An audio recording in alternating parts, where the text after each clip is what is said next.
On the 14th of September 2007, Andrew Gosden, who was only 14 years old at the time, took a train from his hometown in Doncaster and went to Kings Cross in London.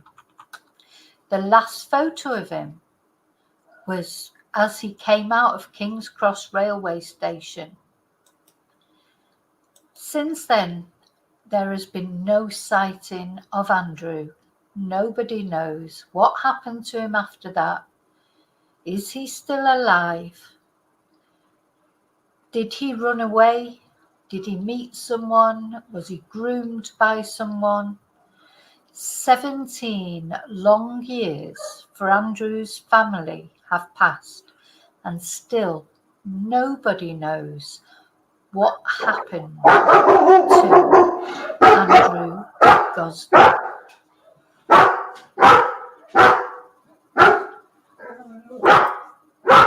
Let's chat.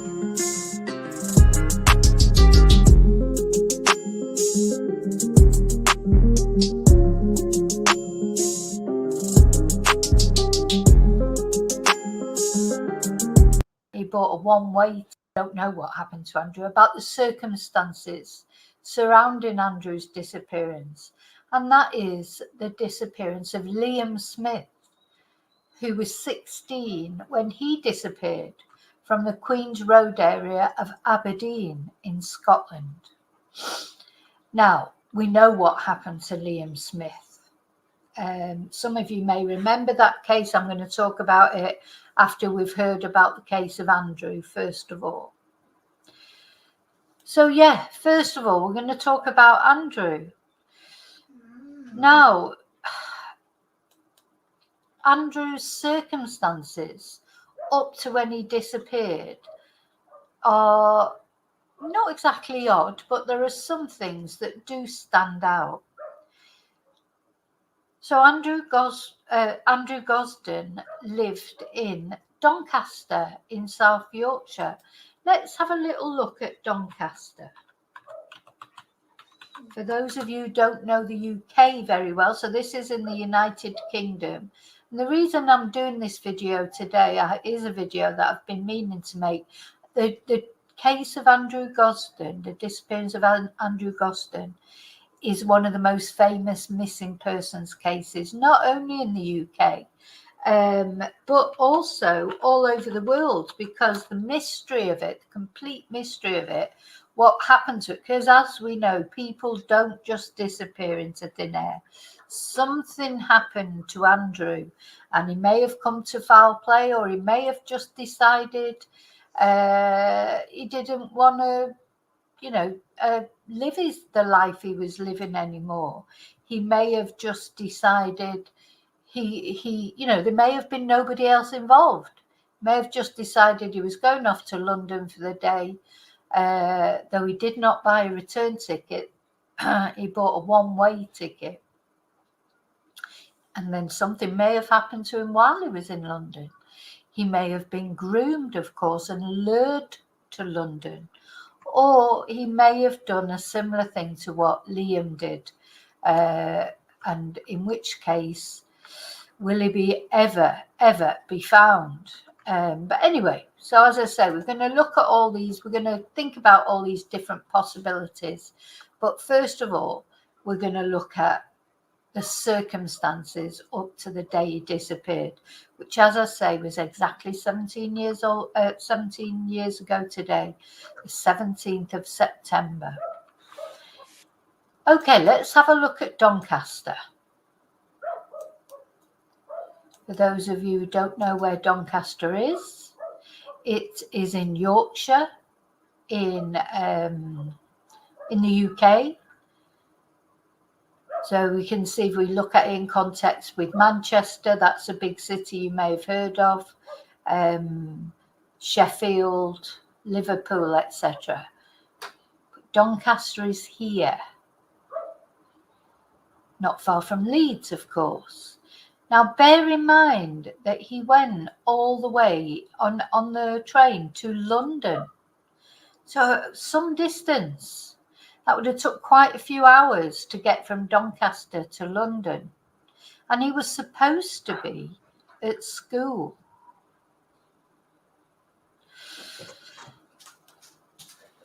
So the strange thing that happened was he did get ready to go to school.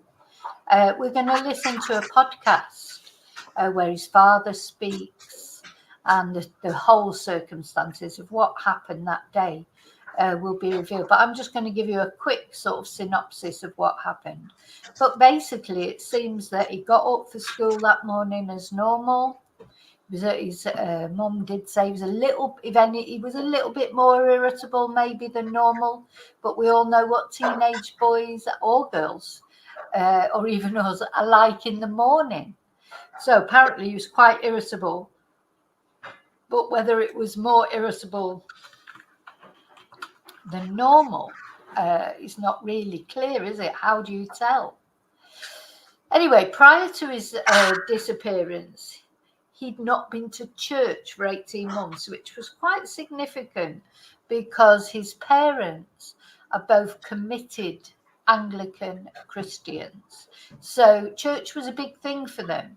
You know, he was in the Scouts, etc.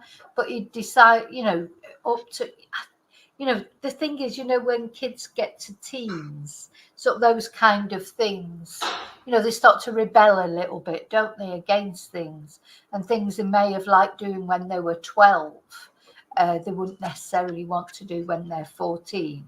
So he'd been a Cub Scout, but a few months before he said he didn't want to do that anymore. His family described him as a home bird who rarely left the house without saying where he was going. And he had what will be significant, one of the things I'm going to tell you about in a moment, his nickname was Roo. He was also a gifted student. He had a 100% attendance record. He was more or less a genius as far as mathematics were concerned. And he was, you know, tipped to go to Cambridge. So, you know, he apparently didn't talk much about his school life to his parents. And he wasn't, you know, he had a neutral attitude about school, or he was described as having a neutral attitude about school. He was described as being happy with his own company, but not necessarily a loner. He had friends. But apparently, strangely, he did not socialize with his friends outside of school. He had no signs of depression, and there were no indications that he'd been subjected to bullying at school. His father described him as a deep character, did not get worked up, was not moody.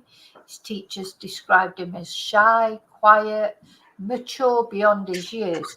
Now, I think we can see from the photo of Andrew, he looks quite young, doesn't he, for 14? And they did say that. They said he wasn't an older looking 14-year-old. You know, some 14-year-olds look like men, don't they? You know, some 14-year-old boys already look like men. Andrew was not one of them. He was small for his age, you know, because everybody grows at different rates, don't they? Some, you know, my son was tall from being sort of 5, really, noticeably taller than his classmates. But other children catch up, you know, later on, but they just don't start growing. So, you know, until maybe they hit puberty or whatever, and then suddenly they have these massive growth spurts, you know, or maybe he was always destined to be on the short side. You know, everybody's different, aren't they? Everybody grows at different rates, etc. So he was interested in video games. He liked heavy metal bands. He had a phone, but he wasn't big, he wasn't big on using the phone. He took the phone with him when he went on the train, but he left the charger at home. This to me suggests that maybe, well, either he wasn't coming back, but even if he wasn't coming back, you'd still want your phone charger, wouldn't you?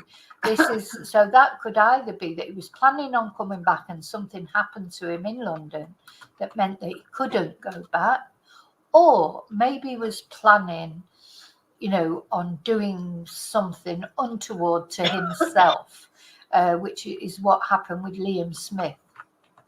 Now, having said that, Andrew, no trace of Andrew has ever been found, so there's no evidence to suggest that he did anything to himself whatsoever. What else have we got to say about? So he was last seen wearing a black slip-knot t-shirt, black jeans, trainers, a watch on his left wrist, and carrying a black canvas satchel with patches of rock and metal bands on it. So he was only 8 days into the new school year. So they'd just gone back to school after returning from summer holidays. As I say, it's exactly 17 years ago. So this will be what will be going on with so many children right now. 14th of September. Now, there are two. This to me, it was a little bit strange that his parents said that he had started walking home from school rather than taking the bus. And it's 4 miles, the walk home from school. So that would have taken him 1 hour and 20 minutes. That surprised me because my experience with teenage boys, they want to do the quickest thing, not take the longest time to get home, but do the quickest way of getting home. So that's quite odd, isn't it? I don't know if that means anything. Why did he suddenly decide walking home from school rather than taking the school bus? Anyway, apparently the evening before he disappeared, his father described it as uneventful. They ate dinner together, they washed the dishes all together, they played on the computer, they watched some comedy programs on television, etc. Then, as I say, on the actual day of his disappearance, according to his mother, he was more irritable than usual. And she said this was unusual because he was normally awake on time, no problem getting him ready for school. Gosh, I wish I could say the same about my son when he was 14. It was a trauma every day. Anyway, he was actually seen leaving his house and witnessed walking across the local park and to his usual bus stop by a family friend who was sitting on a bench in the park. But however, instead of taking the school bus, Andrew diverted from his usual route. He walked to a cash machine at a local garage and he withdrew £200 from his bank account. And he was captured on his neighbour's CCTV system as he came home. So we know that he did do that because we have CCTV of that.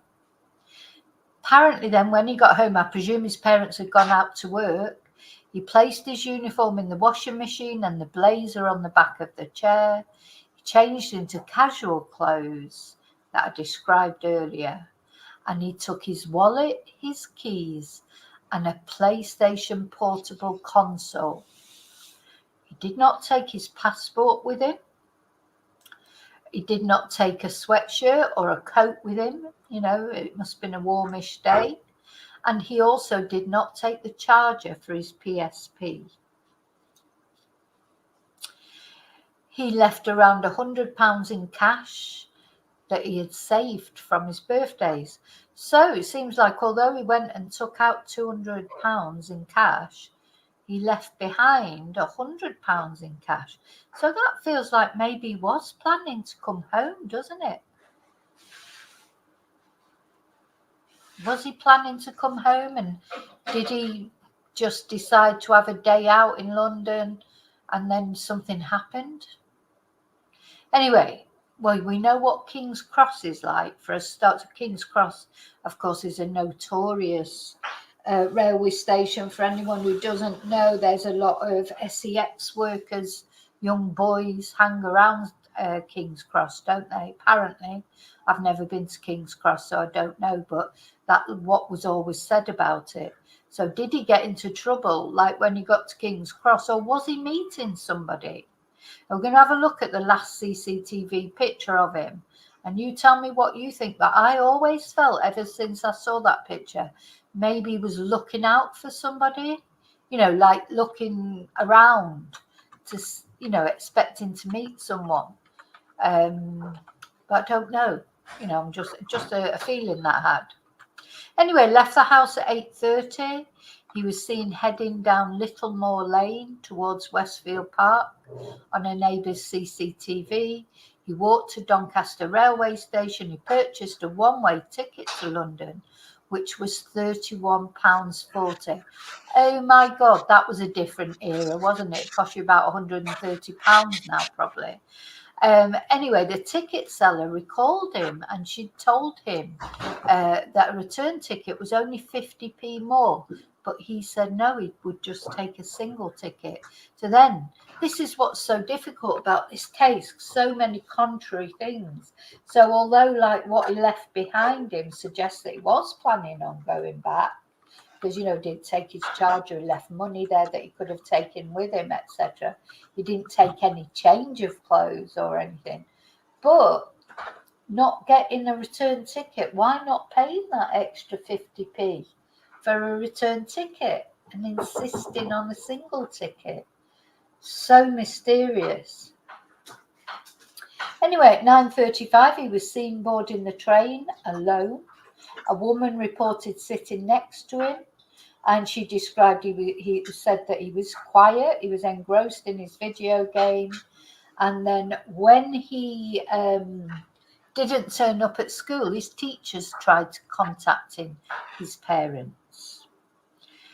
Now, the school believed that they had called Andrew's parents and left a message saying that he hadn't attended school. But it seems that they called the wrong number, and they called the number of the parents either above or below him in the, in the logbook of parents' phone numbers. And the message was left on the wrong person's phone, apparently. Anyway, Andrew arrived at Kings Cross Station at 11:20 a.m. Very quick, that, only 2 hours. Seems...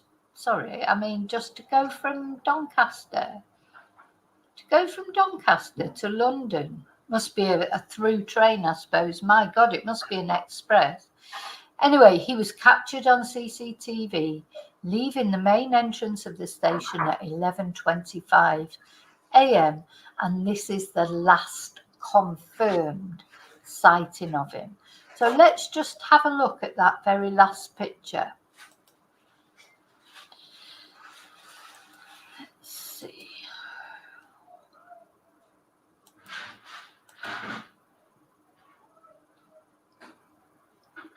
So this is it, the last known picture of him. Now, I don't know why, I just felt that as he came out, is he looking out for somebody there? Is he? Was he going there to meet someone? Or was he going there for a day out and he was planning on going back even though he hadn't bought a return ticket? Or was he going there to do something else? Was he intending to do something to himself and he didn't want to do it locally? This is what happened with Liam Smith, really. Liam Smith left his home, got on a bus and went somewhere else to do whatever it was he decided to do, for whatever reason he decided to do it. So this is the last known photo, the last confirmed sighting of Andrew Gosden 17 years ago on that fateful morning when he disappeared into thin air. Now, there's a lot of criticism, we'll hear that in the podcast we're going to listen to, a lot of criticism about the police because they did not check surrounding CCTV, etc. So obviously from there he went somewhere else. Even if he ended up doing something to himself, you know, he must have got on a bus or he hadn't done it right in the middle of the street in King's Cross. So he's gone somewhere either on his own or with someone. But the police did not, for whatever reason, did not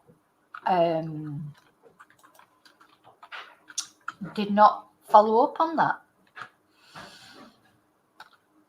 So that evening, of course, then the family did not know that Andrew had disappeared because they hadn't had the message from school.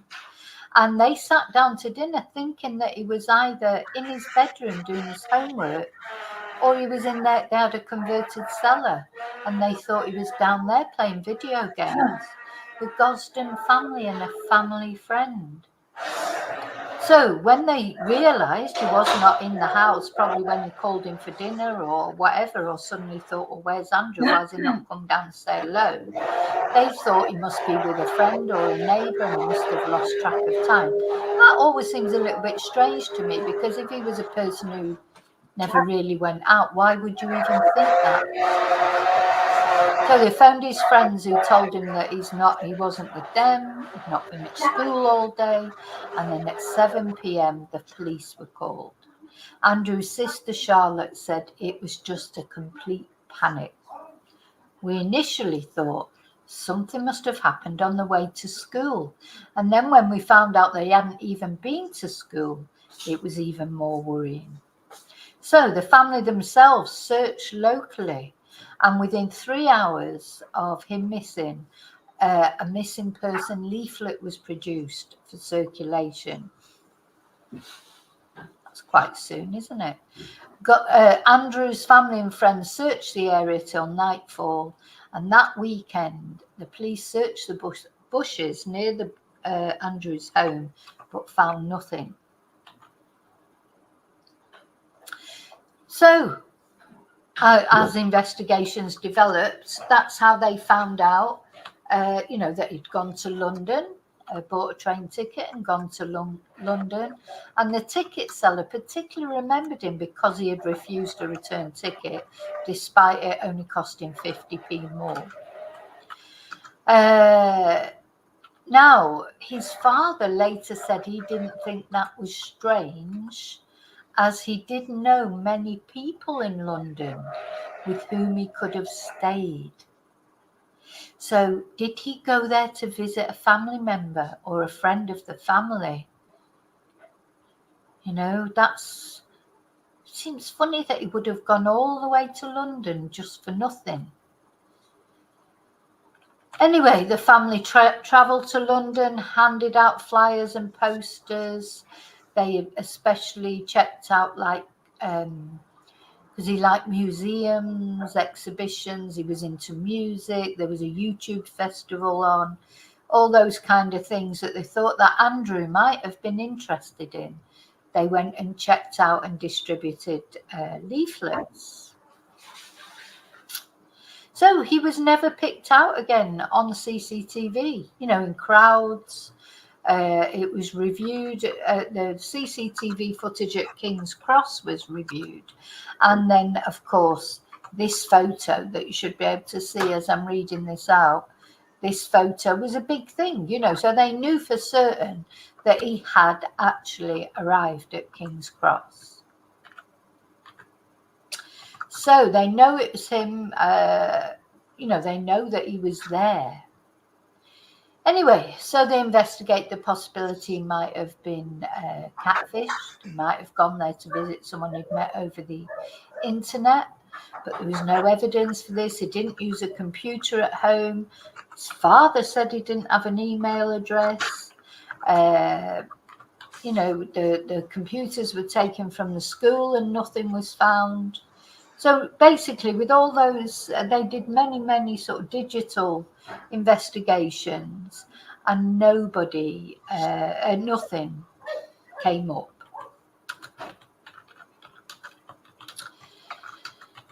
So, because the CCTV trail went cold, then it was decided to establish why had he decided to go to London. So there's many theories. Sightseeing, because he was known to have liked London. He would visit the capital with his family to see his grandparents, his aunts, uncles, family, friends, etc. He liked museums, he liked exhibitions. Travel on buses was free at the time for his age group. So, it was thought it was possible that might have been why he went, but I don't think that can be true, because why would he not contact his parents and let them know where he was and what he was doing? Would he have left his parents to worry like that? I don't think so. But anyway, everything's possible, I suppose.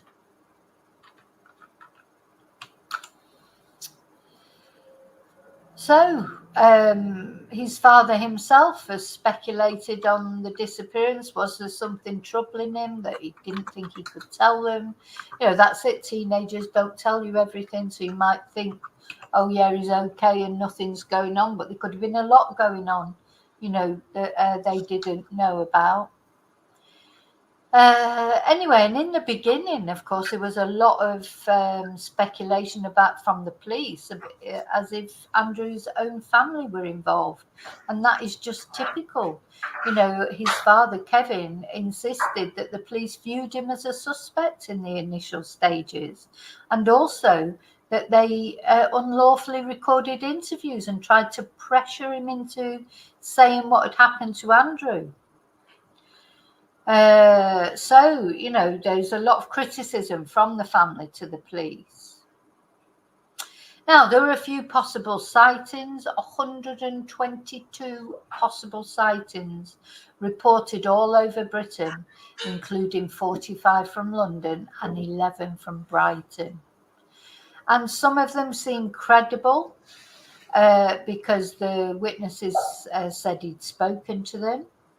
And the Gosden family, Andrew's family themselves, believe, according to Wikipedia, which is where I'm reading a lot of these facts from, they believe that the most plausible sighting was the one that placed Andrew at the Pizza Hut on Oxford Street, 1 hour's walk from Kings Cross, on the day he went missing.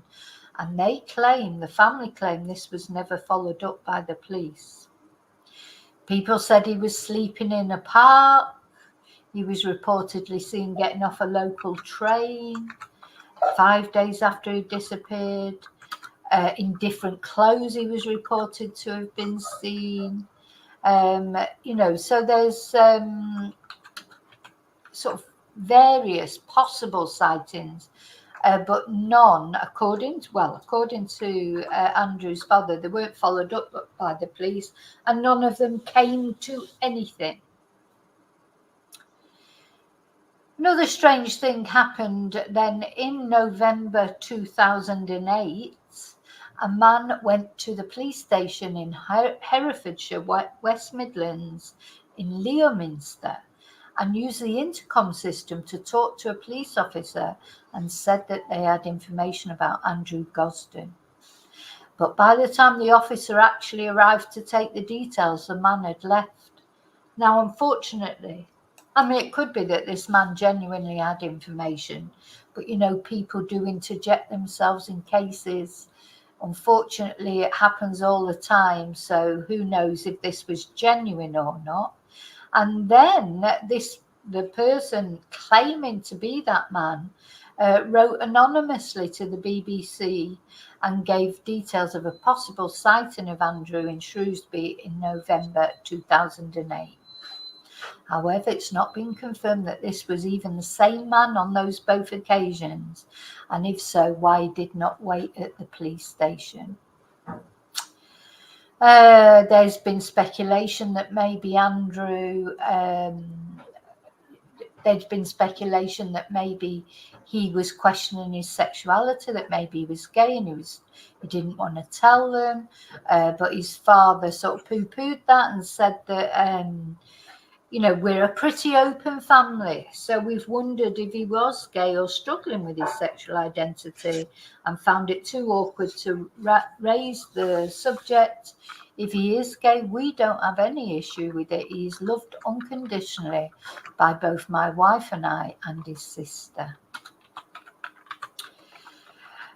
Now, in May 2011, the family paid a private company. I don't know if it was, wonder which private company that was. I wonder if it was SGI, to conduct a sonar search of the River Thames using the same technology that is used to locate victims and objects at sea. No trace of Andrew was found during this search, but another body was found. I wonder who that was. I wonder who that body was. Does it say? No, it doesn't say it was. So some person found out what happened to their loved one, but unfortunately it was not Andrew. So since then, of course, every now and again the police have, his parents have made appeals, etc. And they're involved with the charity Missing People, who made Andrew the face of their Find Every Child campaign, and he's been featured on billboards and advertisements throughout the UK. Now, I know this case is known about all over the world, not only in the UK.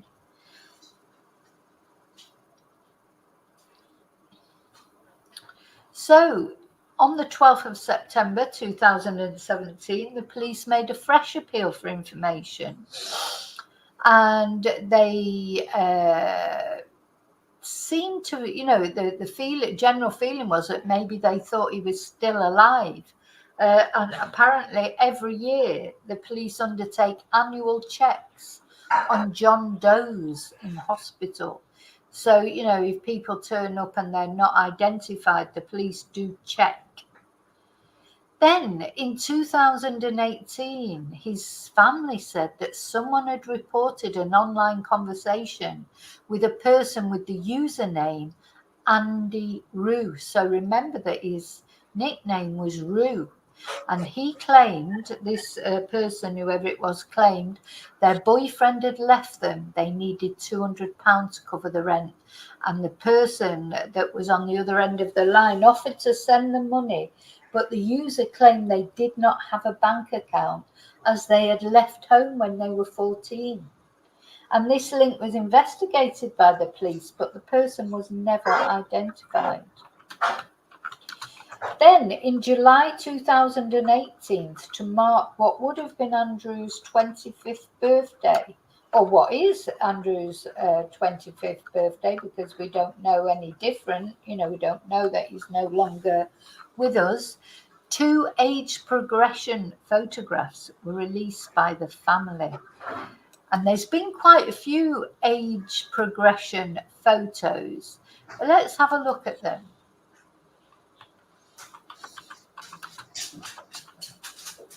I personally don't like these age progression photos because I don't know. Do they look like the person? How do I suppose it gives you an idea of what they might look like now, but I don't know. So let's have a look. These are the age progression photos. So, of course, this is Andrew when he disappeared. Look, he's got this very distinctive ear. That's quite interesting, isn't it? So it'd be easy to identify, really, because it is quite distinctive, that ear shape. And these are the age progression photos that they've come up with. So, have you seen this boy or man? Do you know a man who looks like that, who could possibly be Andrew, who has a distinctive ear?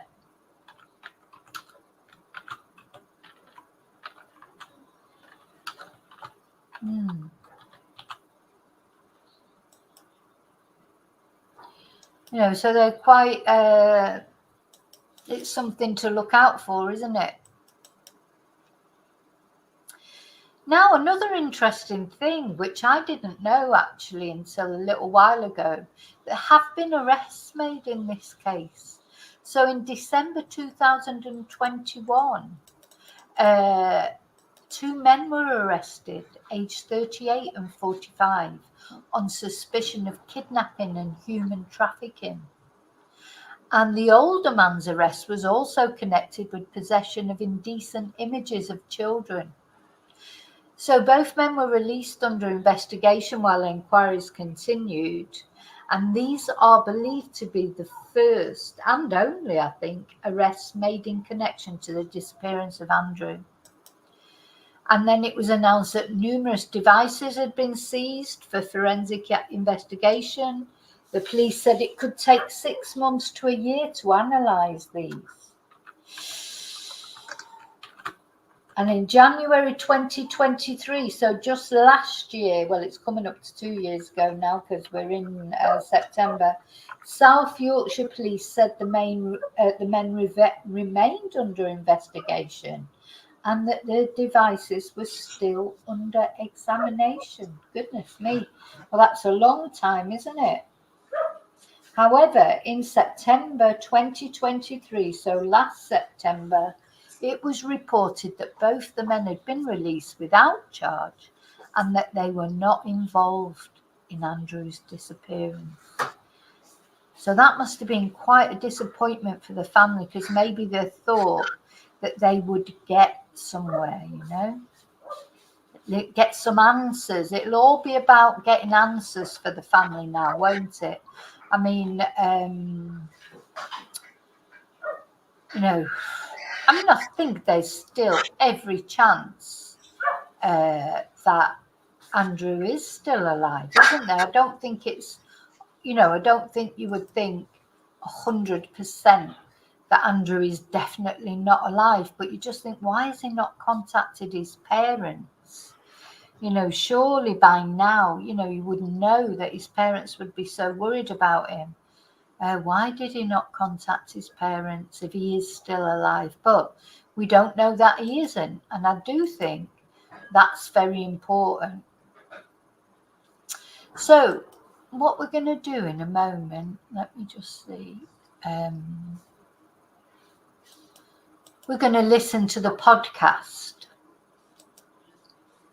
Now, this podcast is from the Missing podcast. So, he's been made the face of missing children.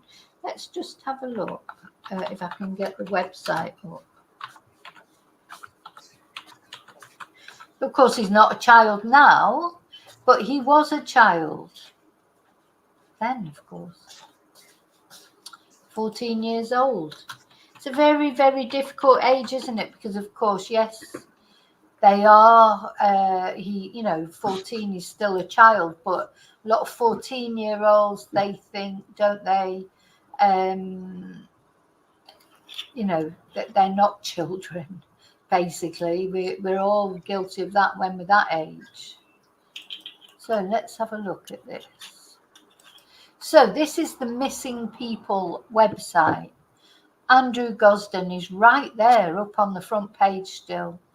Age at disappearance 14, missing since 14th of September, from Doncaster, South Yorkshire. You've got the picture of him when he went missing. You've got the age advanced close-ups, and the picture of his ear is there somewhere. The distinctive shape, yeah. So there's Andrew when he disappeared. There's one of the age enhanced photos. There's a poster here. Oh, you've got to fill out that too.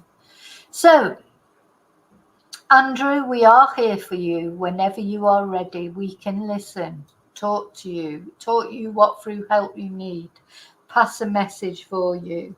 It just makes me cry. Because I just cannot imagine for the family how that feels to, for your son just to disappear one day and you don't know what's happened to them. I think it's heartbreaking. So we are here for you whenever you're ready. We can listen, we can talk you through what help you need, pass a message for you, and help you to be safe. Well, Andrew, if you are still alive and maybe watches YouTube, please get in touch with somebody. Talk to the missing people. If you don't feel you can talk to your family for whatever reason, get in touch with somebody and just let them know that you're okay. So very sad, isn't it, for the family? I think just can't imagine it. Can't be anything worse than not knowing what's happened to your loved one. Okay, so I think we'll listen to the podcast now. I'll put the podcast on, and while we're listening to the podcast, I'll put Andrew's photo up there. So this is the missing podcast. To give it credit, it's 31 minutes long. I may not comment much through it. It'd be good to just listen to it. I don't know if there's any new information in there, but it's interesting because you do hear Andrew's dad talking, getting an idea from him what they're going through.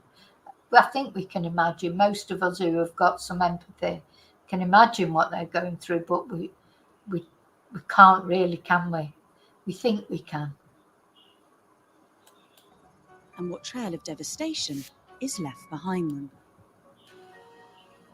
In this episode, we tell the story of Andrew Gosden and how he walked out of his home one day and never returned. We ask what might have happened to him. We follow the clues to his disappearance.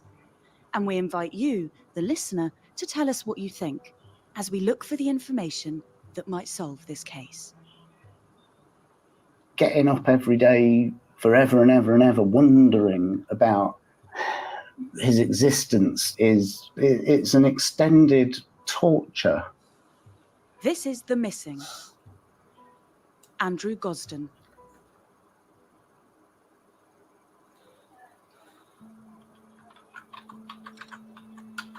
It's just gone 9 p.m. on the 14th of December 2007, and young Andrew Gosden, a 14-year-old schoolboy, is late for his tea.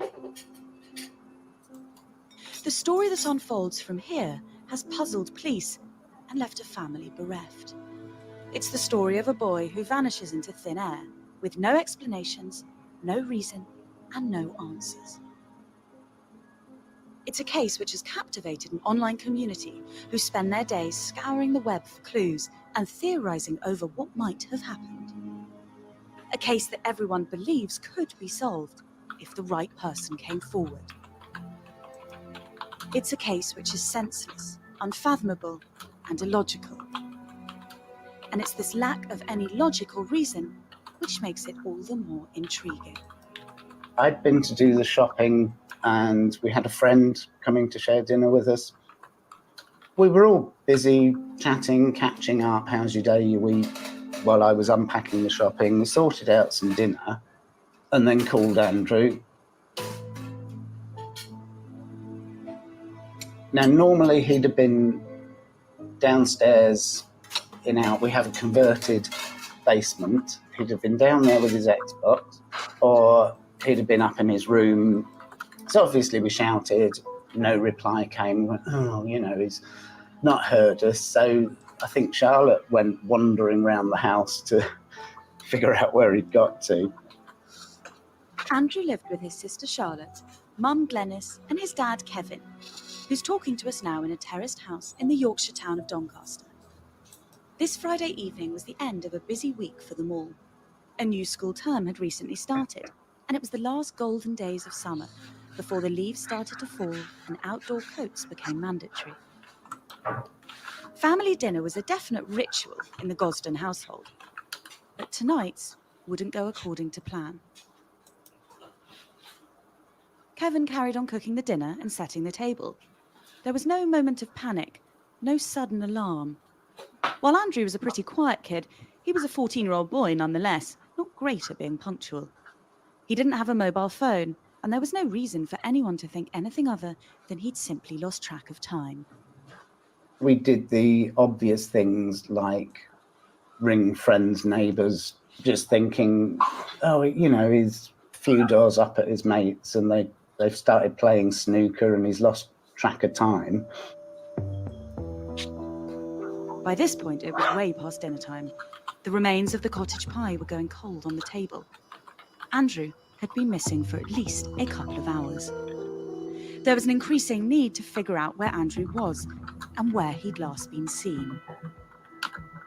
Then we sort of, gradually figured out that Andrew hadn't made it to school that day. So where was Andrew? Where had he been all day? For Kevin, the fact that Andrew had missed school immediately rang alarm bells. From there, I think we started doing things like trying the hospital in case there'd been an accident and he'd been admitted. But really, it was at that point that we thought something is really off here. The realisation that someone you love might be missing can happen gradually. They're with friends, you think.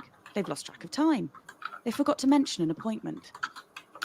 But none of those theories made any sense now. Charlotte and Kevin left the house to search. They spent the next few hours looking in alleyways, snickets and fields. They retraced Andrew's route to school. There was no sign of him. By the time they returned home, Andrew still hadn't reappeared, and they had to do something which filled them with dread. That point was when we picked up the phone and called the police. Most missing people return home within the first 24 hours. But during that first call with a South Yorkshire police officer, the Gosdens were insistent that Andrew wasn't the type of boy to disappear for any length of time. He'd never missed a day of school, every year or term or whatever it was. He came home with 100% attendance certificates. Something had changed. Andrew was now missing overnight. He wasn't just late home, he was gone. In the early hours of the morning, on the 15th of September, the police arrived at the Gosden household and asked the family to think of anywhere that might hold a personal connection for Andrew. Kevin's first thought was the Yorkshire seaside town of Whitby. A 16th century abbey sits on the headland overlooking the harbour, and the town is infamously the inspiration for Bram Stoker's novel Dracula. Andrew had always loved the gothic steampunk scene, and the family had made the 2-hour drive to the coast many times. So it seemed at least possible he might have gone there. Friends of the family headed to the coast first thing the next day. They put up posters along Whitby's harbour front featuring an image of Andrew. The picture they'd chosen perfectly captured his floppy mop of brown hair, slightly awkward smile, glasses, even the distinct crease in his right ear, a mark he'd had since birth, and one which is often used to identify possible sightings. In every local shop or cafe, places they'd visited before with Andrew, they expected to find him browsing the magazines or sipping on a lemonade.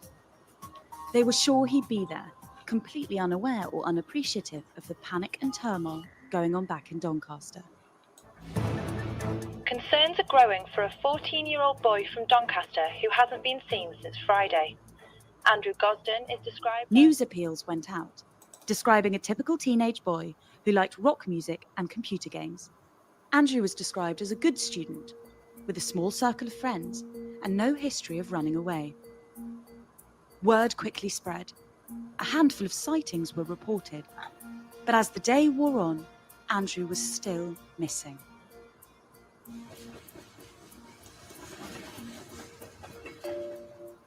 There was another place where Kevin believed Andrew might have gone.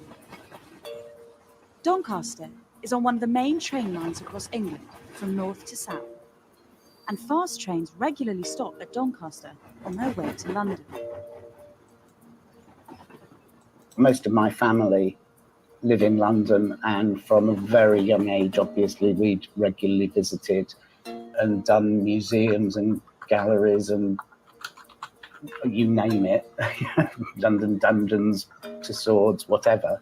I mean, it's purely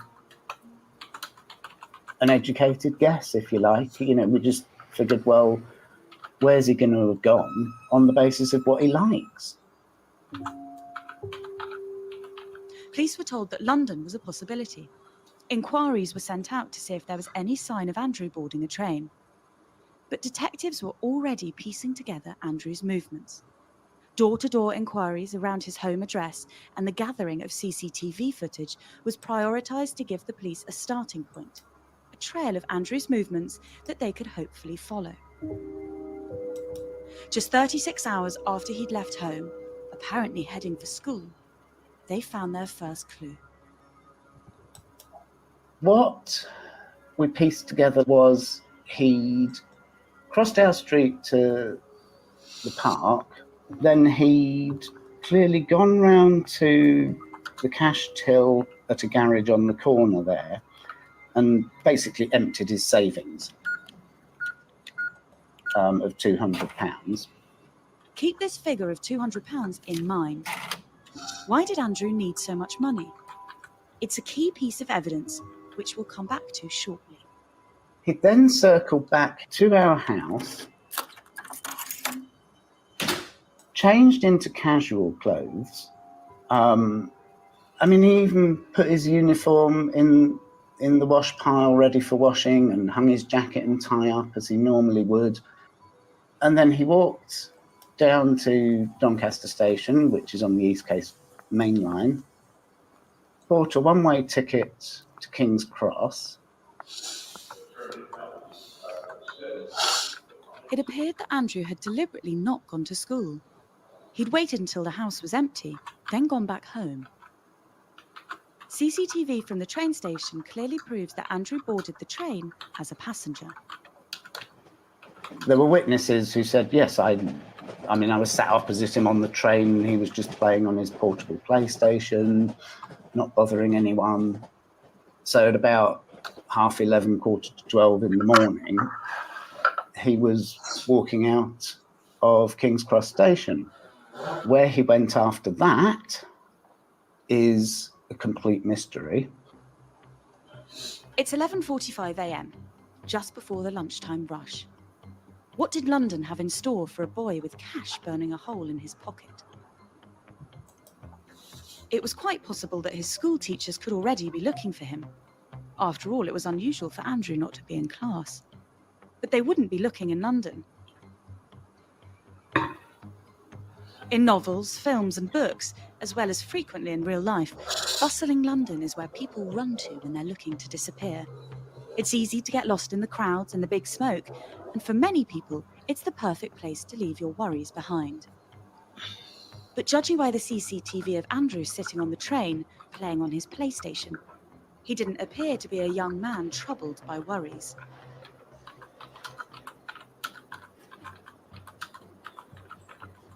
Kings Cross Station is a transport hub.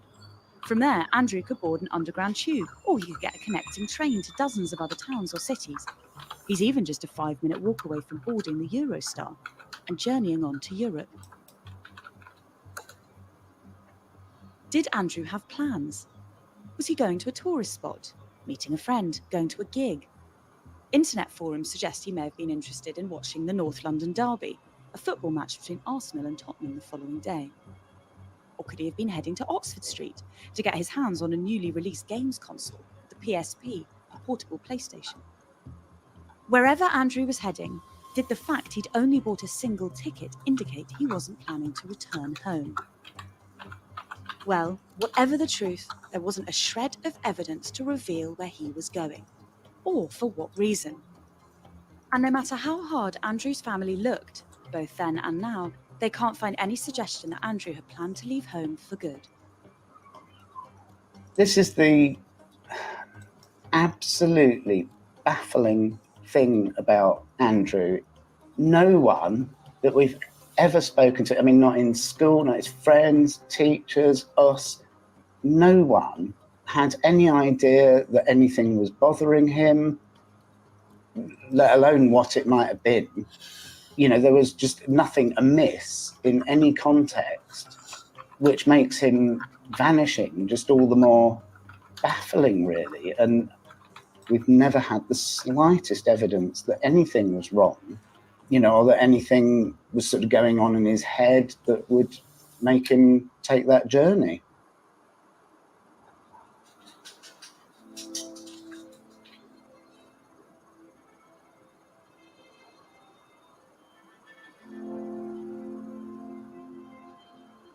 While police tried to knit together the threads of Andrew's movements, Kevin looked closer to home, specifically at Andrew's behaviour. Kevin racked his brain. Had Andrew been depressed? Heartbroken? Was he being bullied? Was there something that could have made him intentionally run away? Kevin says that in the days and weeks before he vanished, Andrew was going through a quieter patch, if you like, and was pretty much a home bird. So you'd mostly find him in his free time playing on the Xbox or reading. He read a lot, knocking snooker balls around on the table in his bedroom. Really nothing to write home about at all. He seemed perfectly okay, and we thought, well, he's okay, he's going through perhaps a less sociable patch, but give him a few months, he'll discover girls exist and we won't see him for dust or something.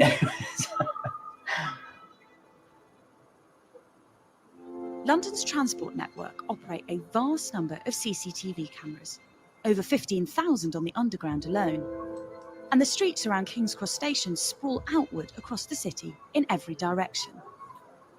The police knew camera footage would be the key to working out where Andrew had gone. So what did it show?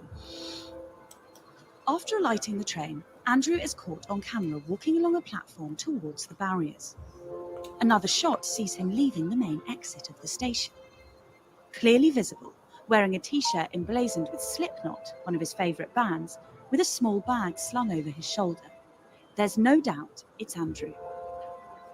More cameras outside the station would no doubt capture where he goes next. Or so you'd think. He most likely would have walked out of that station, cast around for the entrance to the tube, and hopped on whichever line it was to wherever he was going and gone that way. Unfortunately, CCTV from things like the buses and the tubes was actually never requested. So, we were unable to get any further clue as to where he'd gone. That's right. CCTV cameras outside Kings Cross Station weren't checked for signs of Andrew until after they were wiped. Whether that was down to cost, time, manpower, or miscommunication seems a bit irrelevant now. But that's a big thing, isn't it? Sorry, you probably forgotten I was here there, but that's a big thing, that they weren't checked until after they were wiped. Surely, as soon as they saw that CCTV of Andrew coming out of the train station, that should have been the next thing, shouldn't it? Checking all the CCTV around to see where he went after that. Did he get on a bus? Did somebody meet him there? Did he get a taxi? Did he just walk off up the street and then it should have been traced even further? It's just unbelievable that they didn't take any further action there. Makes sense that a clue to where Andrew had gone was on one of the camera rolls or memory cards in one of London's many cameras. But that evidence hadn't been gathered, and without that footage, the trail ran cold.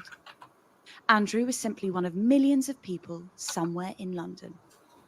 So the Gosdens took it upon themselves to try and figure out where. I remember I was making whole lists of anywhere he'd ever been in London that he'd enjoyed.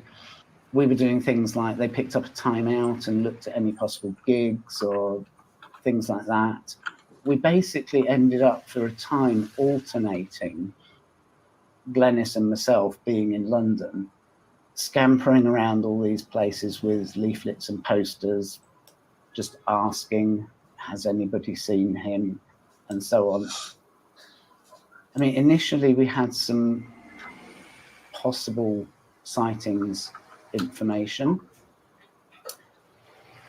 So spent quite a long time, obviously, following those up, doing things like, somebody thought they might have seen him on Waterloo Station at a certain time. So we'd be there staking it out, basically scanning the crowds, handing out leaflets, and so on and so forth.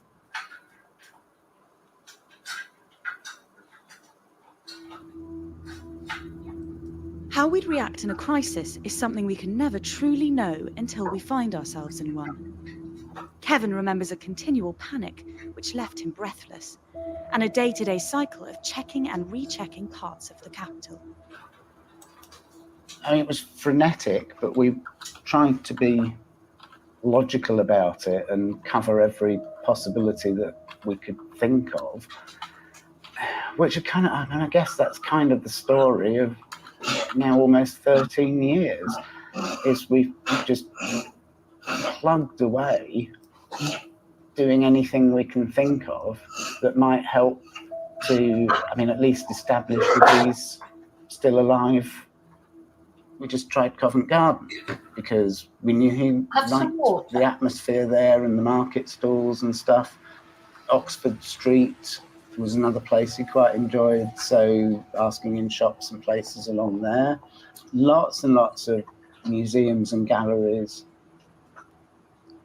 The hope of finding Andrew at each London location they visited came to nothing.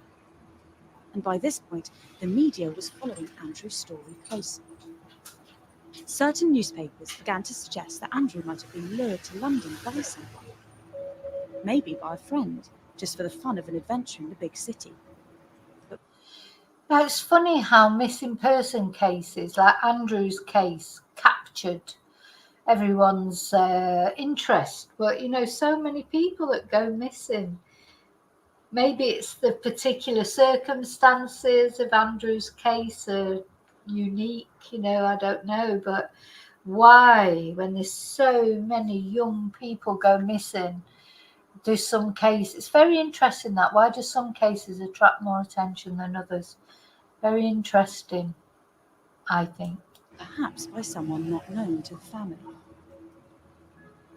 Going missing for periods of time can sometimes be due to the actions of someone else, and it was suggested that maybe Andrew had been groomed. The only problem with that theory was that there was no evidence that Andrew had ever discussed his plan that day with anyone.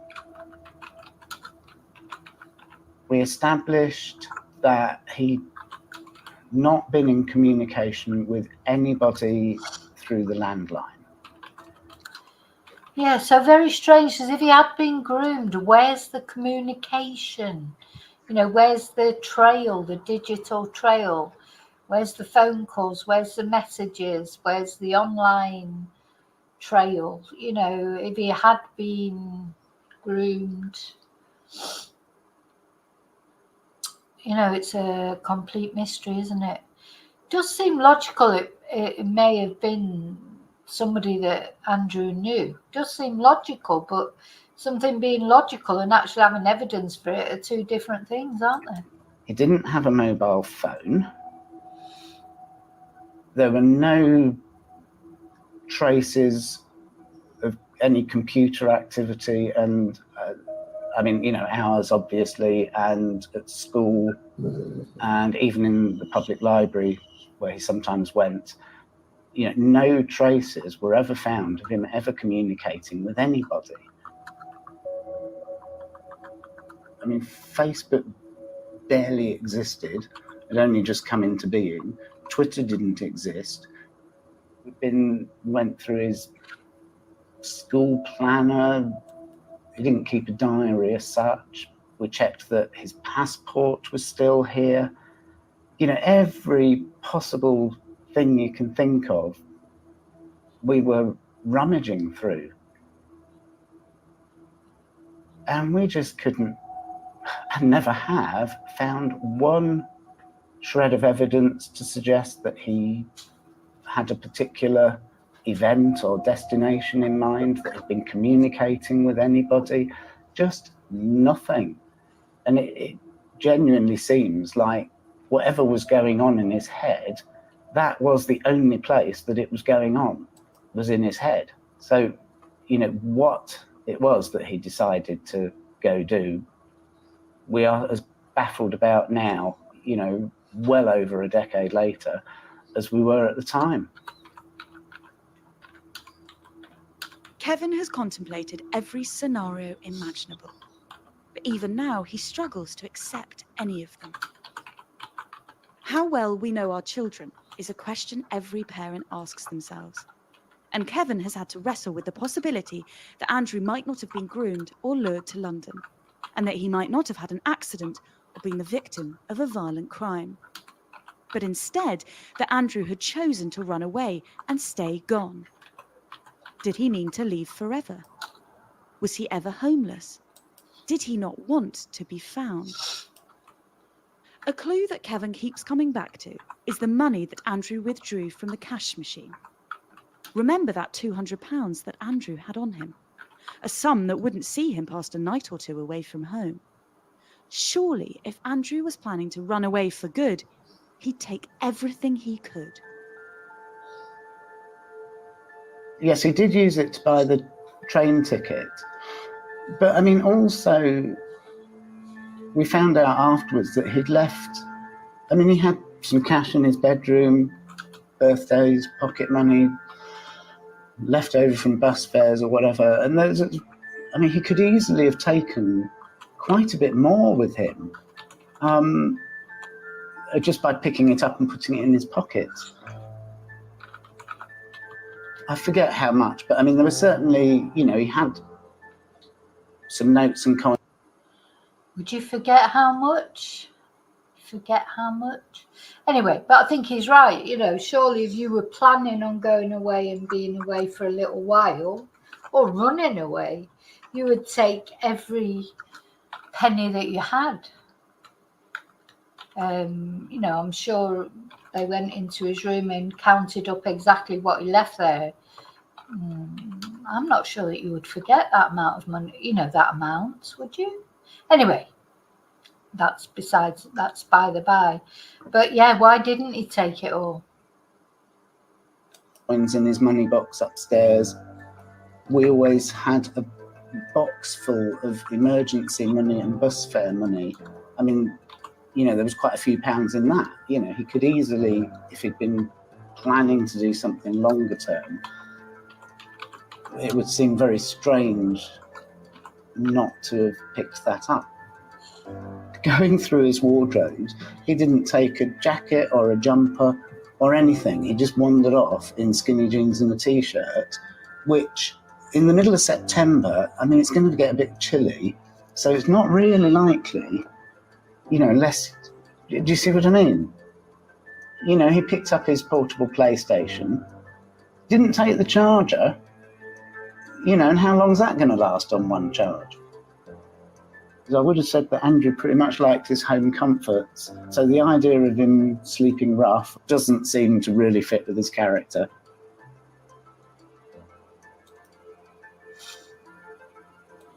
Yeah, you don't get the feeling that he's gone off to sleep rough somewhere. He's either gone off to meet somebody, or he's gone off and he's not planning, didn't take his charge because he's thinking he wasn't going to need it because he was going to do something to himself. In recent years, the case has caught the attention of people around the world, drawn by the unexplained, unfathomable disappearance. Theories are chewed over on dedicated online forums. There are thousands of posts on a Reddit page discussing Andrew's case, and fresh suggestions are never slow to be put forward. Amongst them... Actually, it's funny you should say that, because while we were listening to this, I had a look on Reddit, and we're going to look at some things on Reddit in a minute. Well-intentioned members of the public debate whether Andrew was headed to a concert.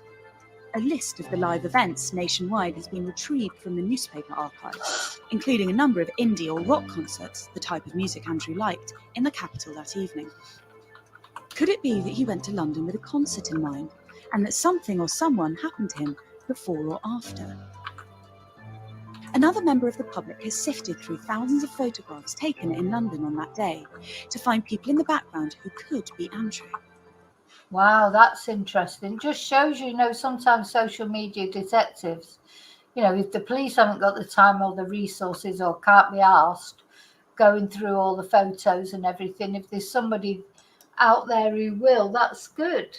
And yeah, this is talked about a lot. This is one of the most famous missing person cases, talked about all over the world, not just in the UK. And there are 3 or 4 with a striking likeness. Same build, same hair. Grooming, running away for good, simply having a day out that ends tragically. All the theories circulate. There's a belief online that someone knows what happened to Andrew. And if the Reddit community are frustrated, imagine how the Gosdens feel. It's the type of thing Kevin believed he'd only ever see on the news. Well, exactly. I would say 100% somebody knows what's happened to Andrew, unless he's actually taken his own life, which Liam Smith did, which we're going to look at in a moment. 100% somebody knows. I mean, it may be that he went there for the day and then something did happen to him while he was there. But I still think it's strange he didn't buy a return ticket. He wasn't planning on going back that day, was he? Happening to other people. And he remembers the irony of a conversation with Andrew only weeks before he disappeared, when another child seemingly vanished. That child was Madeleine McCann, who was reported missing by her parents while on holiday in Portugal. Oh my God. I remember sitting on the sofa in our front room, seeing the news of Madeleine McCann's case unfolding. And I remember going, oh, it must be every parent's worst nightmare. And Andrew was like, yeah, that's awful. And like a few weeks later, he disappears off the face of the earth, which I still find a little strange, because I think, you did, at some level, you grasped. That's interesting, isn't it? The thing is, these things can give people ideas. You just don't know what's going through people's heads. And when he heard about Madeleine McCann, maybe it gave him an idea or gave somebody else an idea. That a parent losing their child was an awful thing. Almost 14 years have passed, and both cases have received a lot of attention. Recently, Madeleine McCann's case featured in a Netflix series. New breakthroughs came through, and there was a hope that, at the very least, answers could follow. But there's no such hope for Kevin. When your kids are little and you're in the shopping centre or on the beach or at the park or something, and you lose sight of them for a minute, and you get that heart in your mouth, gut-wrenching, oh my gosh, where are they, sensation. And of course, normally you just, you cast around a bit and you go, oh, they've wandered over there, they're fine.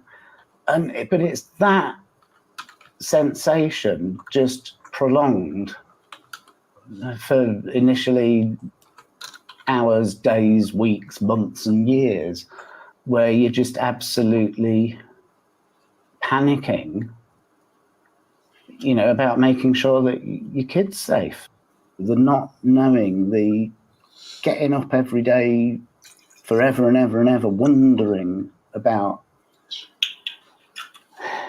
his existence still even, is just, it's an extended torture. Yeah, no, exactly. And that's what we're always saying, isn't it? Even if you find out that your child is dead, it's terrible, but it's something you can start to, I don't know, deal with. How does he start to deal with something that doesn't even know it's happened? And then you'd be thinking, are they suffering at the moment? Are they being hurt? If he is still alive, where is he being held somewhere against his will? 2 men, it's just so awful. Missing is awful. If Andrew is alive, he will be 27 now. He may look different, though the distinct crease on his ear won't have gone away. Kevin clings onto the hope that one day information will come to light that will crack the case, or someone who knows something will speak up to reveal the truth. And the more the case is talked about, the more chance that someone will come forward. This is why Kevin believes these stories are so important and must continue to be told, because this could happen to anybody. Like us, you might think everything might seem perfectly comfortable and normal. Nobody's upset. There's nothing going on that seems amiss. And yet, out of the blue, this happens. So I tend to really want to encourage people to talk about it really with their kids in the way that you might cover from crossing the road safely to how you deal with things if you're offered drugs, or how you make sure you're safe if you go out to a gig, or whatever it is. I mean, it never, ever crossed our minds to talk about going missing.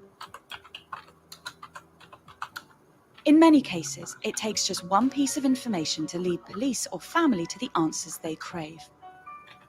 If you know what happened to Andrew, if you'd arranged to meet him in London, or you remember seeing someone like him on the 14th of September 2007, your information could be vital. Even if you've never been to London, had never heard of Andrew Gosden before listening to this episode, you could still help. We've put the details of this case on our website, themissingpodcast.org. So yeah, definitely you can help if, as she says, you know anything. Now, I'm just as we were listening to that, I did go onto Reddit just to have a look and see what they're saying on Reddit, and look at it. There's an extra bit of footage that I hadn't seen before, actually. So let's have a look.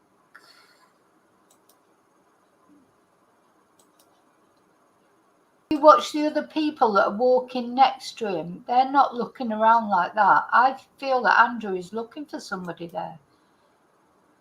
And when I think about it now, I think I have seen this years ago, because that might be, I don't know what program it is. Let's have a little listen. Just chatting and cracking jokes in the normal way. The police weren't anything, with no leads to go on. Oh, it sounds like it's Good Morning Britain or something like that. Sorry, I'm not going to play the music, the sound. But with The police- TV.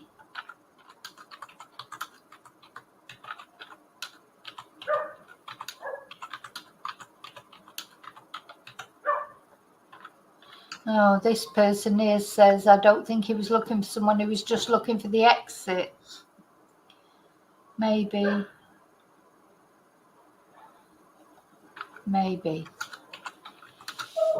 Oh, so anyway. Now, what I want to look at now, so as that lady said, if you do know anything, contact the missing persons or the police or whatever, try and put this family out of their misery. But one thing that I did want to look at, because this does remind me of the case of Liam Smith. Now, Liam Smith was a young lad, a little bit older than Andrew, 16, and he went missing from, let's have a look, in Scotland. Now, this was a Facebook post made at the time by the Police Scotland North East. CCTV images of Liam Smith, 16, who has been reported missing from the Queen's Road area of Aberdeen, have been released as part of enquiries to trace him. The images were captured at McDonald's on Union Street at 12:28 p.m. on Saturday, 17th of November. It is understood that Liam purchased food at the restaurant before making his way on foot to Union Square, and then he boarded a 202 bus to the Deeside area at around 1:30.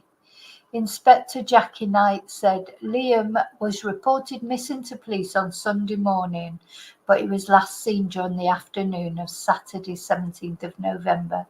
Given the passage of time, his family is naturally becoming increasingly concerned for his welfare. We're asking that if anyone saw him on board the 202 bus on Saturday, they contact us. We want to make sure he is safe and well as soon as possible. Liam is described as white, 6'4" tall, very tall boy with a very distinctive walk, short brown hair. When he was last seen, he was wearing a dark top, blue jeans and a Nike Air Max trainers, and also carrying a camouflage North Face backpack. So this was at the time.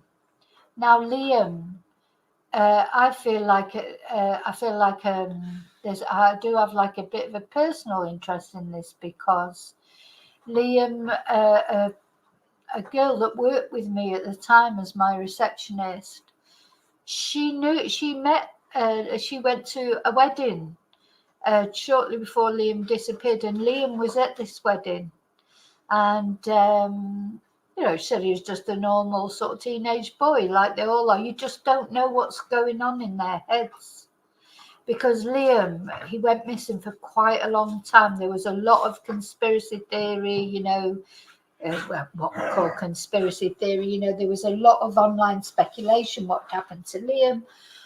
It was like a sort of Jay Slater type scenario.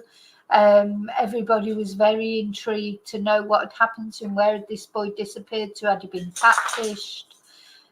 Why did he, he seemed to come from a nice household? It was a mystery. When I say conspiracy theory, I mean a mystery. And very sadly, eventually Liam's body was found. And they think it was a case of self-deletion. But let's just have a look at that.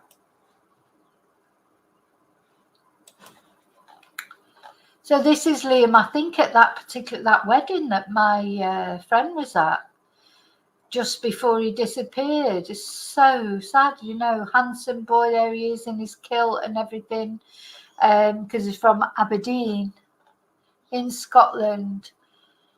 Just not long before. You just don't know what's going on in these bloody teenagers' minds, do you?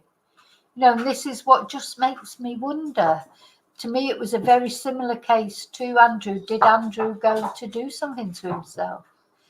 So this was, when did this happen? It's a couple of years ago now.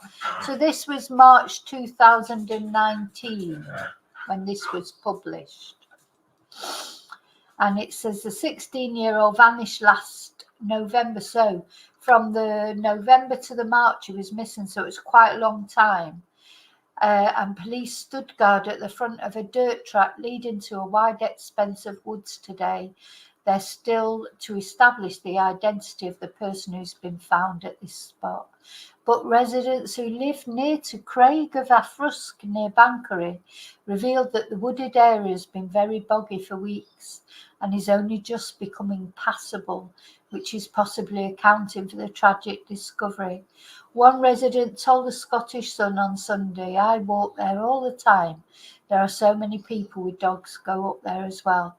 But it seems like it was too boggy to pass for a while, and that's why Liam wasn't found." And I think what Liam did was he took his own life, HUNG'd himself from a tree, I think. That's what, we were told, but that video's not working. Anyway. So this is the area. So the thing is, it seems like he got himself a McDonald's. He got on the bus, went to this area that I presume he knew, and very unfortunately then decided to delete himself for whatever reason that he decided to do this. So tragic for his family. I know that his mum,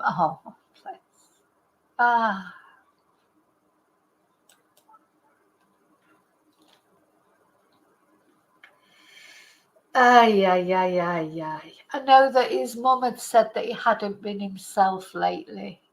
So he probably had some mental health issues, depression. They've been very private about it. There hasn't been to be honest, I've not gone in looking to see for any gory details or anything, but just sad enough to know. So when Liam disappeared and all those weeks he was missing, mums, I think you must get to a point where you almost hope he has been catfished, or he has been kidnapped or whatever, because at least he'd still be alive. Anyway, to know we lived so near and couldn't do anything. I didn't sleep at all last night. This is one of the residents. We're sad for the parents. It's used well by walkers, but there are bits that are boggy. You just keep wondering to yourself, did we see him? It's horrible.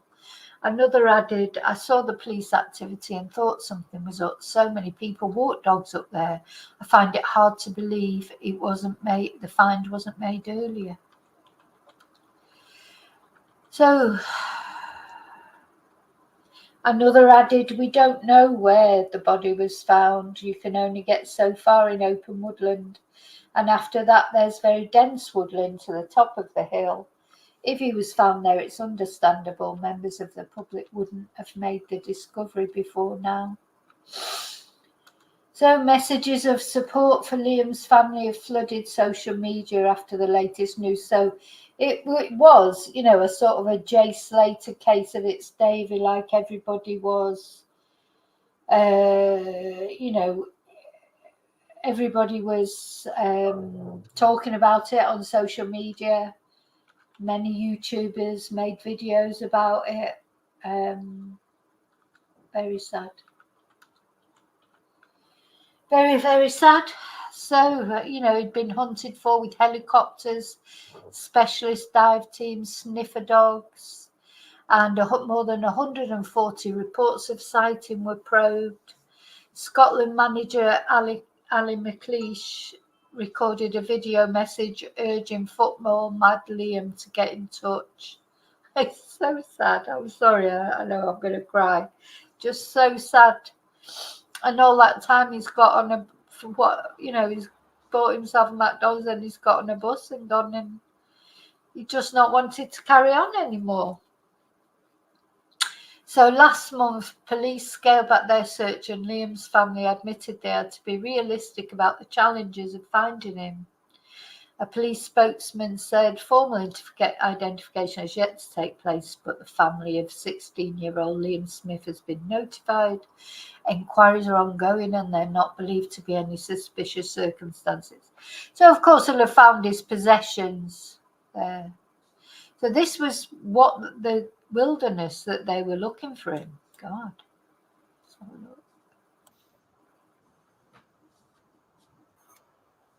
God.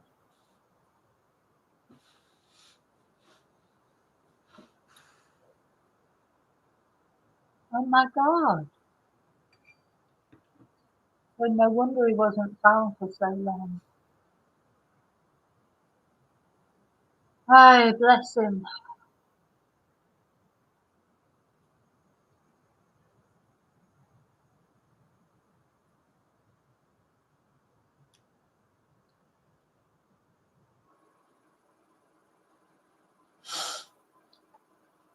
So the thing is, Liam's been found. That's the only, you know, what's the... This is the horrifying moment a dad was not good news. Sorry, let me turn this off. It wasn't good news for him to be found deceased, of course, but at least it was good news that he was found, you know, and his family could put him to rest. They don't have to worry about where he is and what's happening to him. Whereas Andrew Gosden's family, of course, they're still going through, you know, hell. So,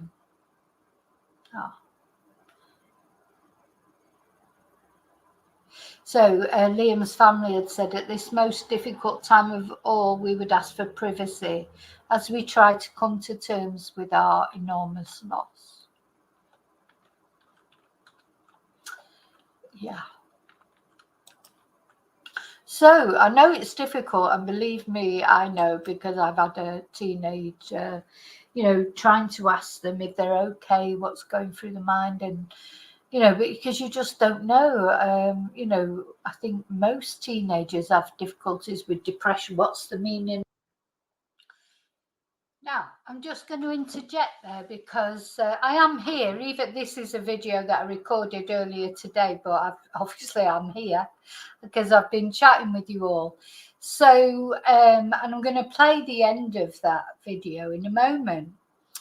But what I just wanted to show you, because then after I'd finished the video, I was looking online, because of course today, the reason I'm doing this video is because it is 17 years today. It's the anniversary, if that's the right word. It always seems like a strange word, doesn't it? For the day that Andrew just walked out of his house, you know, as if he was going to school, and then he went in his uniform first of all. So makes you wonder, was he planning on going to school initially? And then for some reason he just thought, oh, sod this, I'm not going to school, I'm going to London. No, maybe it really was as spontaneous as that, because he did leave the house in his uniform. He then went and took the money out, though maybe that was just to, you know, so that to show his mum and dad that he'd left to go to school. And then maybe he waited for his mum and dad to go out to work or wherever they went in the daytime, went back. Oh, he went and took the £200 out. Then he went back to the house, changed into his casual wear. And as his dad says, he, see you later, Amethyst. Let me just put his picture back up rather than looking at the... So, you know, as his dad said, he went back to the house. He put the blazer over the chair. He put his uniform in the washing machine, changed into casual wear, and off he went to the train station. So was he planning on doing that, or did he literally just wake up that morning and think, oh, sod this, you know, I'm going to London for whatever reason? He might have only been planning to go for a couple of hours, you know, and be back later on, you know. And then it does make me think, because someone was going for dinner that night at Andrew's house.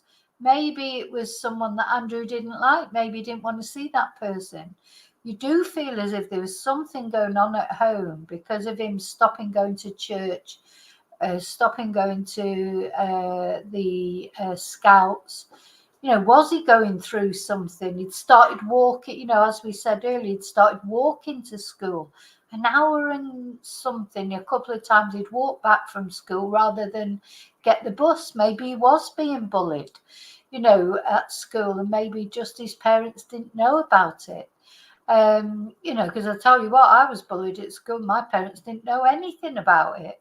One of my bullies used to come and call for me in the morning and walk me to school just so that they could be horrible to me. I never told my parents. You don't tell your parents these things. So did he go like Liam's? It just reminds me a bit of Liam Smith's case, you know, when Liam actually got a bus and went off to a different place to do what he did, you know, away from home instead of doing it at home. Did Andrew do that? You know, 14-year-old boys do things to themselves. So it just seemed funny that he didn't buy a return ticket, even though the ticket officer, the ticket agent, actually said to him, look, why don't you buy a return ticket? It's only 50p more. And he said no, he didn't want a return ticket. So it's a bit odd, isn't it? Because surely if he was intending on returning, which it felt like he was, because he hadn't taken his charger with him, he hadn't taken a jacket with him or loads of clothes, you know, as if he was properly leaving home. So why didn't he buy a return ticket? So this is what makes Andrew's case so mysterious, isn't it? So much we don't know. The woman on the train that was sat near him, saw him, said he was calm, relaxed, he was playing his game. He didn't look agitated when he got off the train. I still think he did look a bit like he was looking for someone. He had friends he had family in London. He'd been to London many times. So maybe he did have friends in London that he was meeting. and maybe he didn't, and maybe something befell him because of where it was, Kings Cross, all the predators waiting for young lads getting off the train, who knows? And of course, they have arrested those two people, but they've been cleared from the inquiry now. Maybe there just wasn't enough evidence. So yeah, it's no wonder there's so much interest around it, because it is a complete mystery, isn't it? And there's so many things that don't add up. But I was a bit intrigued by the way the police were so fixated on the family or on his father in the beginning. His father was saying that they definitely. That's why I think they didn't check the CCTV and everything. It was almost as if they decided it was something to do with his father, and that was all they could see in the initial stages anyway. Maybe they don't feel like that now. So anyway, it's a 17-year anniversary, if you like. So his parents have been speaking, haven't they? And I just wanted to read you this article before I finish with that. Let me just take that off. Before I finish with that video that I prepared earlier, I just want to read you this article, because I thought it was interesting. So it's in the Doncaster Free Press, and his parents gave an interview. So, Andrew Gosden is an unending nightmare, say the parents, as the missing Doncaster teen's room is decorated. So apparently they're decorating his room. Finally, is this him?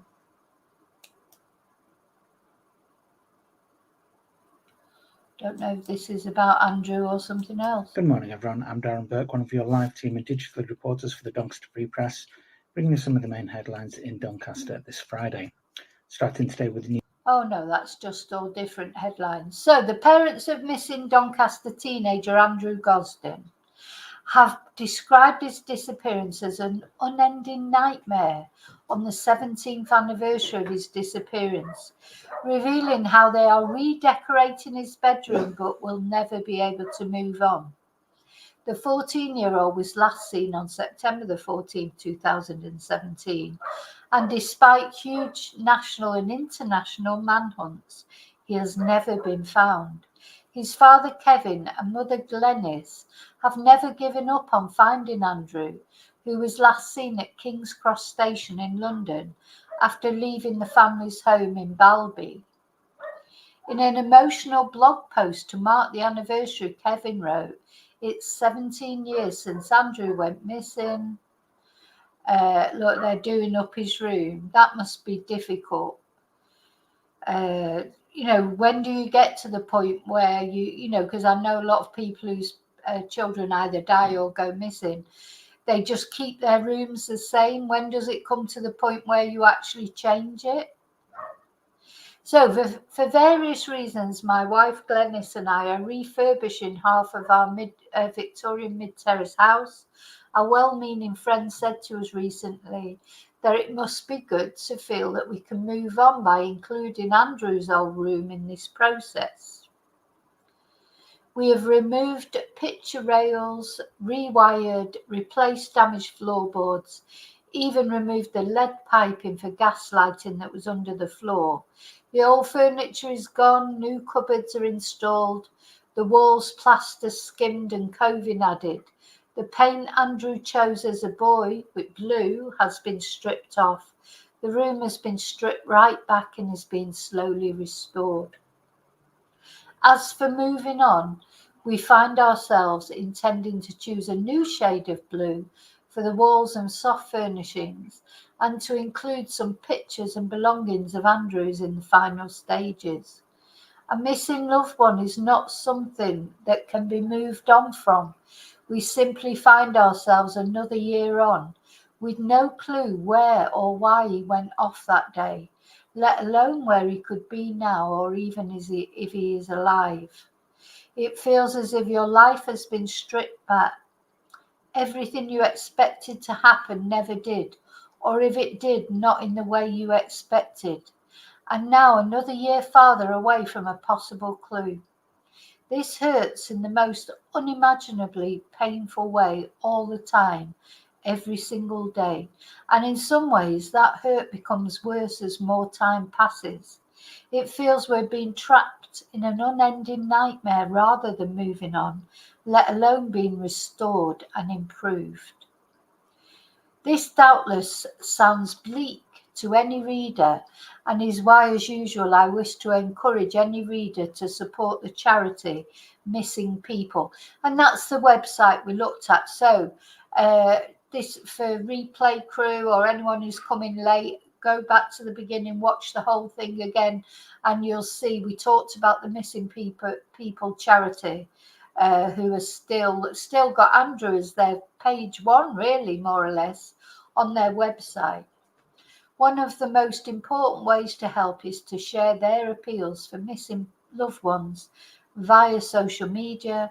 It costs nothing, yet may save a family or individual from a huge amount of pain.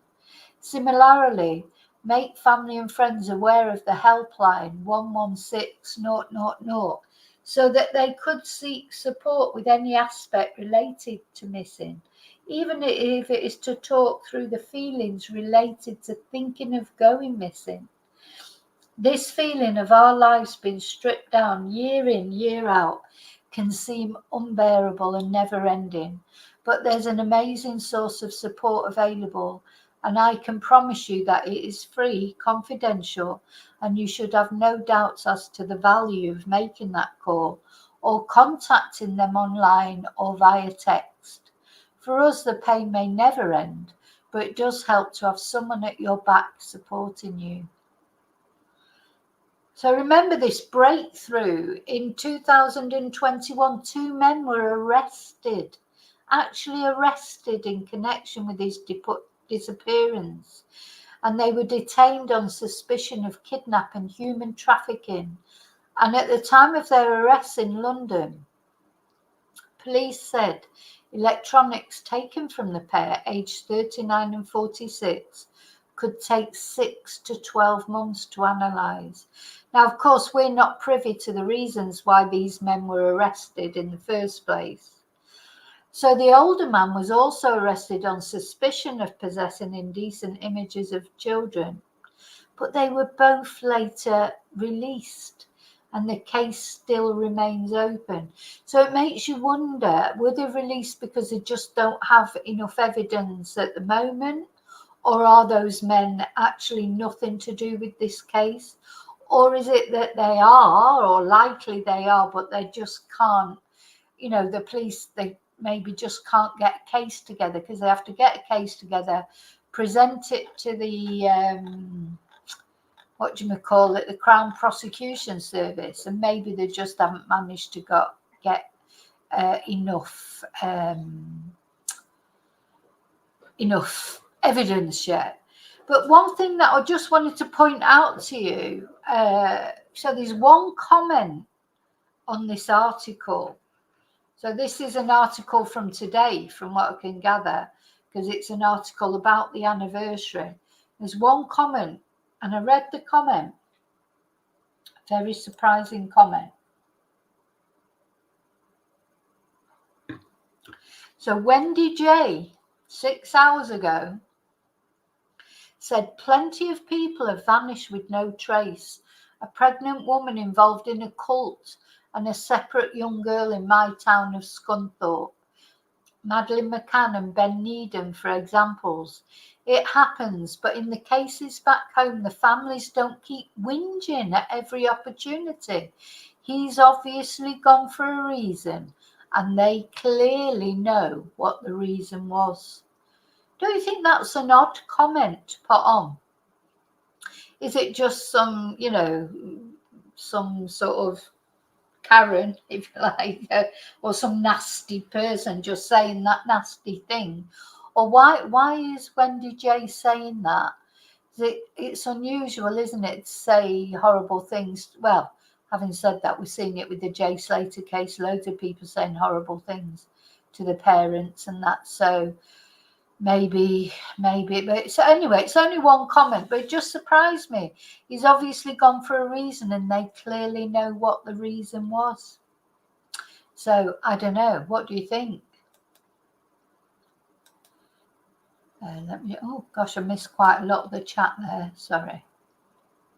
Hi, Kelly.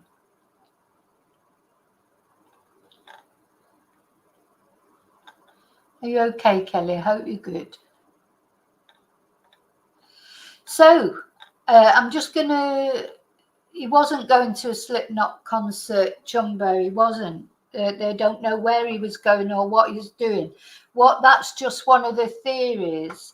Didn't he have he liked Slipknot? I think he might have had a Slipknot t-shirt on, but they've got no evidence that he was going to a Slipknot concert whatsoever. Just that there was a concert on. There was lots of things that he might have been in London for, but they're just speculation. He didn't have a ticket. He didn't have, there's nothing, there's no, he wasn't, it's not been confirmed that he was going to a Slipknot concert. It's just one of the theories out there. Charlie, yes, some people are bullied and don't tell it. I think especially school kids. Quite often they don't tell their parents. Quite often what happens is, children actually go as far as to take their own lives, and their parents didn't even know anything, did they, that was going on. So bullying is a very, the thing is, children of that age at 14, you don't tell your parents things, do you? You just don't. There's not many children of that age that would tell their parents everything. And this other case that I'm preparing at the moment, that hopefully I'll finish that video tomorrow. That's another exact same case, similar case in the, something happening to a young girl, and she didn't feel that she could tell anyone about it. A bit like Madeline Soto. It's amazing. Kids don't like to talk about things with their parents, that for many, many reasons. And it's not a reflection on the parents. It's just the way it is. How many things do you think when you were 14 you didn't tell your parents? I know I didn't tell my parents loads of things. I didn't tell them. That's how it is. And then I remember sort of that happening to me, like with my son, and being like feeling really hurt that he hadn't told me things. But you just have to accept it. It's just part of it, isn't it? It's just part of being 14, so anyway. So there's something, I'm sorry to hear that, Katrina. There's something, I think the police maybe know a bit more, and maybe there is something in the family there, because to me, as soon as, because what it's like with the church, the parents are really into the church and everything, and Andrew was going to the church and then he stopped going.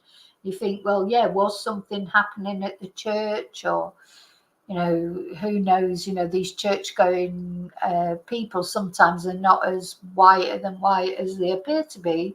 I mean, I'm not saying that they're not. I don't know, but anything is possible. This is the thing, and yeah, he was a 14-year-old who looked like a 12-year-old. I mean, he doesn't look 14, does he? And the problem with that is those predators at Kings Cross. He's like perfect, isn't he? They're like young boys. So he would have been was he accosted by somebody there? Who do we know? How do we know what? How do we know? So was he does look so much younger, doesn't he? But anyway, let's hope that there's a bit of a surge in attention for him, because it's a year's anniversary. And yeah, you're right, Sephi, it should perhaps be the last child who went missing. Most children, children do go missing quite often, and mostly they're found safe and sound, aren't they? You know, mostly they are. So, but unfortunately not always. And then you get some cases like this where, you know, years go on and after 17 years, is it ever likely to be found out what happened to him? Or maybe the police have got a good idea of what happened to him. But again, it all comes down to this evidence thing, isn't it? You've got to really get your evidence together if you want to make a successful prosecution. And maybe there's just something missing in the case, you know, that they just haven't got. But anyway, hopefully, you know, one day we'll find out, and his family will find out what happened to him. Maybe he is living a life somewhere, you know, that the thing that we talked about, where somebody was in a chat room with somebody, wasn't they, called themselves Andy Roo, and said they'd left home when they were 14, and his nickname was Roo, and there is thoughts that that might have been him. You know, maybe he's got a different identity by now, calls himself a different name than Andrew Gosden. You know, we can hope that maybe he is alive and well somewhere. But why doesn't he? If he is alive and well somewhere, he will have seen all the attention. You know, he'd be looking for it, wouldn't he? I mean, if you decided to go off, make a new life, sure, as you got older, you'd start Googling yourself, wouldn't you? Oh, you know, are they still looking for me? You know, and blah, blah, blah, blah. And surely, eventually, you know, he'd step forward and just say, oh, look, I am Andrew. And it has happened. And there's no and he's still quite young. So even though it's been 17 years, so it's been 17 years and he was 14. So he's only 31 if he is alive somewhere. So, you know, there's still a chance, I suppose, that he might come forward, bless him. Thing is, you look at that and you imagine him like that, but of course he doesn't look anything like that now because he's 17 years on. So yeah, I showed it earlier, Chumba. I showed all the advanced things, so if you have a little flip back, you'll see it. So that's it. So thank you. Do you know what, it's been so nice, it's been such a lovely live after the horrible one the other day where I was thinking I'm never going to do another live again. It's been back to normal, nice, everybody respecting each other's opinion, and it's been lovely. And you know, lovely is maybe not the right word when you're talking about missing child, but you know what I mean. It's nice to talk these things out together, and we get ideas, don't we? And yeah. So I'm going to just finish off this video, and that goes into the end of the video. So I say my goodbyes there, but please don't forget to hit the like button. And I want to say good night to the replay crew as well, and good night to anyone who's watching at home that hasn't joined in the chat, because I know the chat's not for everyone. I'm just glad the chat's back to normal now. Well, it has been tonight. Anyway, I'm sure there'll be future disagreements in chat, but not tonight. And yeah, good night, and thanks for being here with me. And I'll see you really soon in the next video. But I'm going to say goodbye on this video that I prepared earlier. Why am I here? You know, I remember going through all that. I'm still going through it, but of course, when you're a teenager, everything's amplified, isn't it? It's easy to get depressed. You know, with puberty, and that's a nightmare. So yeah, it's just a question of trying to get your teenager to talk if you can. I mean, I know it's hard. Sometimes they just don't want to talk, and there's nothing you can do. I mean, it sounds to me that Liam's family knew that he wasn't quite himself, but how do you you know, what can you do if they won't talk to you? Not much. But anyway, so I just wanted to talk about Liam at the end there. Fly free, Liam. I hope you're at peace now. I hope whatever it was you know, that drove you to do that. I hope it's gone now and that you're sort of happy, calm, at peace. But as far as Andrew's concerned, of course, there's no resolution. We don't know what's happened to Andrew. His family are still wondering, where is he? Where did he go that day? Why did he go? Did he meet anyone? Has he gone and done something to himself? Or has he did some foul play befall him that day? You know, so many unanswered questions, which, as I say, I don't know how these families sort of cope with it. I really don't. So I wanted to do this video because it's been exactly 17 years since Andrew Gosden went missing. And you never know, somebody's